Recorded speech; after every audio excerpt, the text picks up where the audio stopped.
Odinga akisimama urais, watu walienda walikuwa wanaenda sahani 1.2. Unakuja na milioni ya sahani ya chakula. Sasa sio ya kwamba ati pesa hawa wanasiasa wanaendanga na pesa zao kwa mfuko zao za mfuko.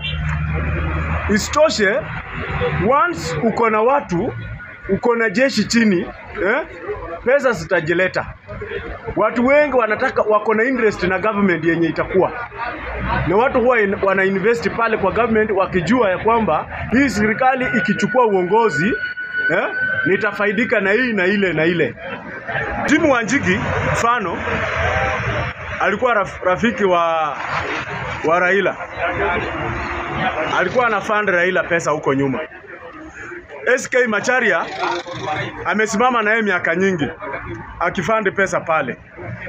Huyu Ruto ndio Gachagua achukuliwe kuwa deputy president, aliwekelea pesa. Sasa usiseme sisi kama timu ya Natembeya hatuna pesa. Natembeya mwenyewe ako na pesa. Amekuwa kwa serikali tangu 90s huko. Akiwa dio, amekuwa sijui nani, mpaka leo ni governor. Na ninajua tuko na marafiki. Ile nitafanya, sitataja marafiki wenye wanataka kusimama na yeye, kwa sababu kuna vitina na ukora mingi. Mnataka kujua na rafiki gani, ni nani anafande Natembeya, na pesa inatoka wapi, ndio muingie pale muanze kuchunguza. Hatutawachilia hapa, lakini Natembeya anatosha.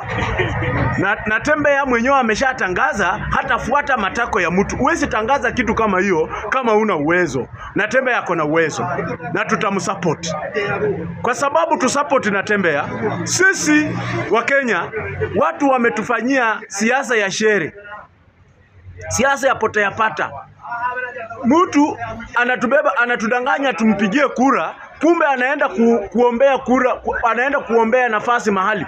Anatembea na kura zetu kwa mfuko kuenda kwa serikali nyingine kuomba nafasi ya tumbo yake. Hiyo mambo ya mtu kwenda kwa kura zetu na tumbo yake mahali kwingine hatutaki. Ndio tumesema raundi hii tunasimama na Natembeya, na Natembeya amepata marafiki. Rafiki wa Natembeya wa kwanza ni Gachagua. Rafiki wa pili ni Kalonzo Musyoka. Rafiki wa tatu ni Matiang'i. Rafiki wa nne ni Ndindi Nyoro. Na wengine wengi wako wametokelezea. Na mimi ninaomba nyinyi bwana Senate, mtoke kule muko, jumlidanganywa pale.